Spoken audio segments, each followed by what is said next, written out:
Hey guys, it's Rob. Welcome back to the channel. I'm here with another episode of A Look at the Book. This is A Look at the Book number 27.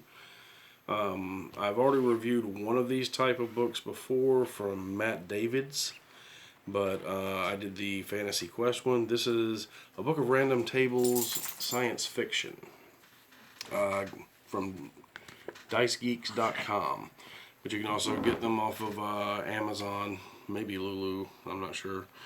I bought this off of Amazon. It's 26 random tables for science fiction role-playing games, and it was $7.99, so very inexpensive. I like that because I'm cheap. But there's some cool stuff in here, more than I thought actually. But even though I was pleased with the one with Quest, this one had some different type stuff, like things you can just bump into, things you can find in a desk, so on and so forth. And I run the Alien role-playing game. I run Those Dark Places.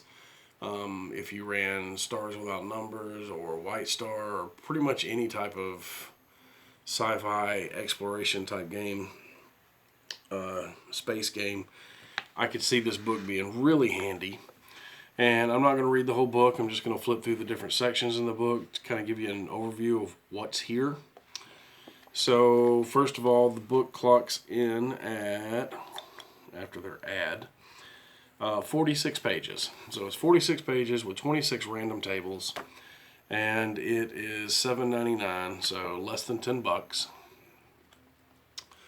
I will say that unlike the Quest book, this one doesn't have a whole lot of like interior art. It's pretty much just the charts, and it tells you how to use this book, which is fairly obvious. Each chart's 100 things. So we start off with names and codes, and the first one is space stations, and it's just, you know, a list of space station names, and it's, you know, 100 space stations. New London Base, Farbase 27, Kronos 5, Zeus Beta, Spacer's Rest, Power Monitoring Station Z4X9, Bishop 1, you know, stuff like that. So I guess if you need something on the fly, that's great to have those names. If you are writing an adventure and you need a name for a station or a base or something where you're going to send your players, pretty helpful to grab, you know, one of these books and have sci-fi stuff. The next page is 100 book titles.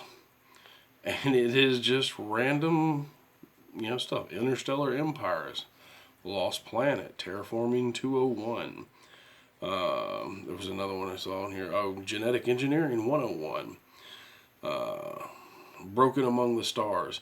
So I mean, these are cool book titles that you could just throw into your game as, because I've had situations where players were in a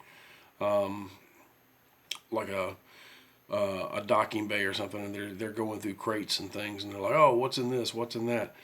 This is great to have, you know, add a little more flair to it other than just saying, well, it's a box of books.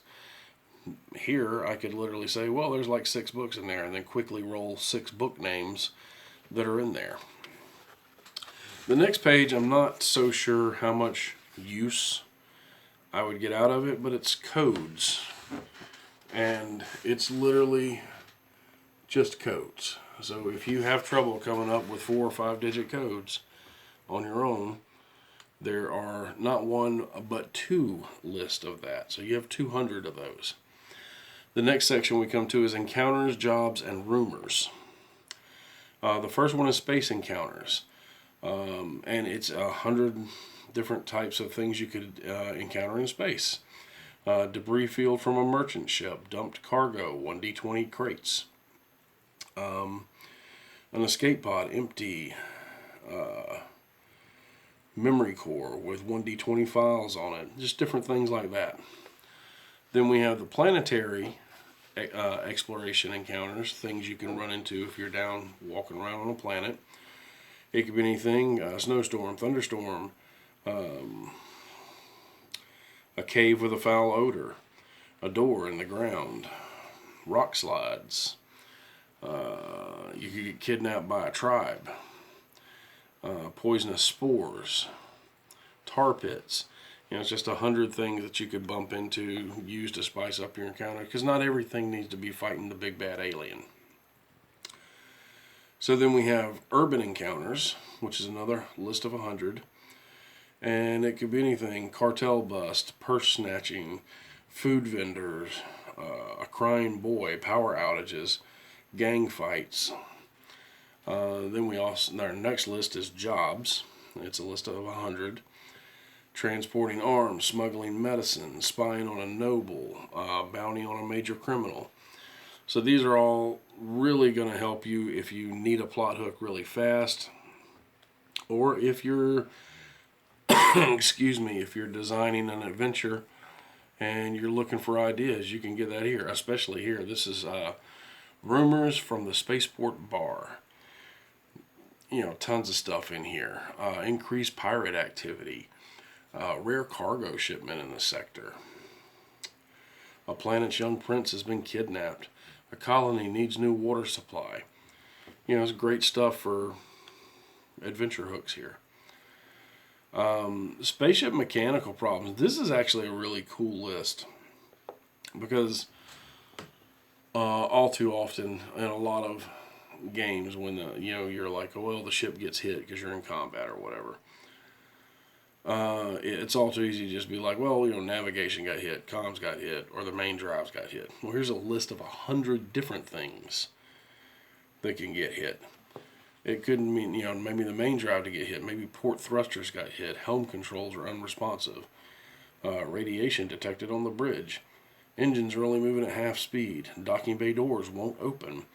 It's just all kind of cool stuff that you can throw in there to add flair and flavor to it. Items and things is our next section. Items in a desk.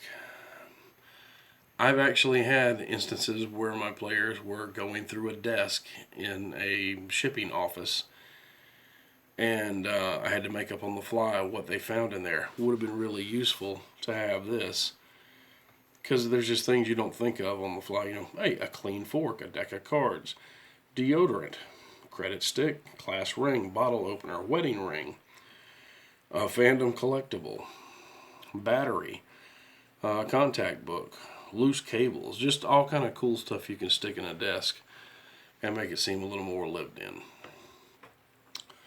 Drink names. You have a list of 100 different drink names. This is also helpful when you're wanting to spice up a scene at a space bar. Hey, I'm going to order a solar flare. I want to order a round of hull breach for everybody. Then we have items in a government office. It's the same type thing. Stacks of letter. There's dressing rooms. There's ceremonial dress. Maybe there's an alien pistol or a modern sword in there. Computer files. And it is a list of 100 different things that could be computer. Bounty listings, bank accounts. Where's one? Deed to a small house on a different planet. A grocery list.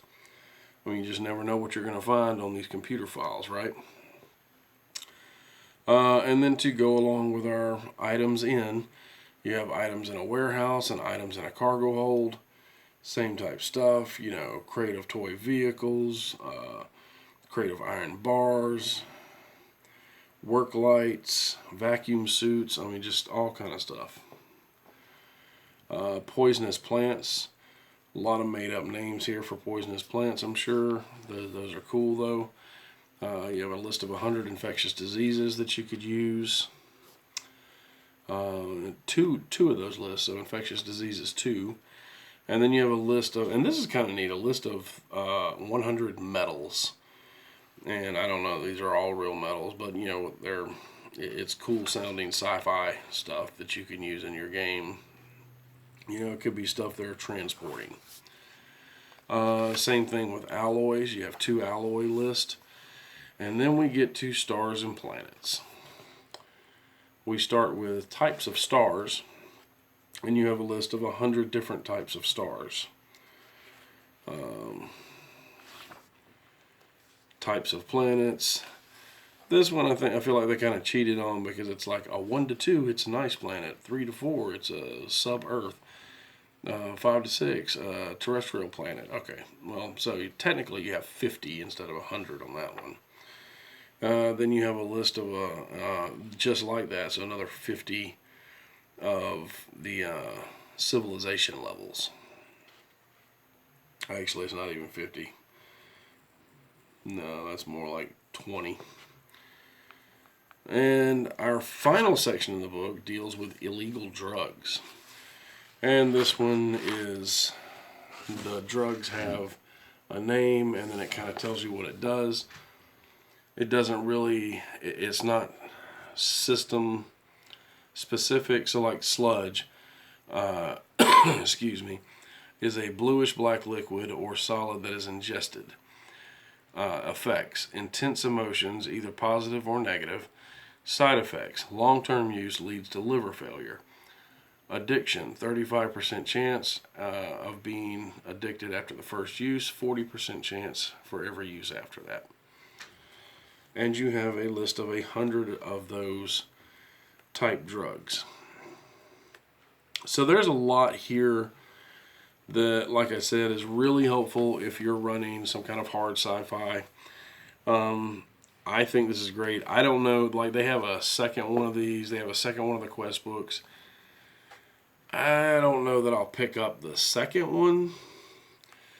I think this is probably enough detail to do me for quite some time as far as running sci-fi games and the fantasy quest. I mean, I've got 100 fantasy quests in that book, so I mean, I don't know that I need the second one. I might still pick them up because they're cheap. But I do recommend it if you run sci-fi games and you're looking for some quick reference stuff that can spice up your game but is system agnostic. Then yeah, pick up a copy of the Book of Random Tables Science Fiction. Like I said, $7.99 on Amazon, so it's not bad price-wise. And it's a useful little tool. Again, I don't know that I would pick up more than one of them, but you know, your mileage may vary. Depends on what you want. That's all I've got for this one. That was a look at the book number 27, and I hope you enjoyed it. And you guys stay safe out there. And until next time, good gaming and good luck.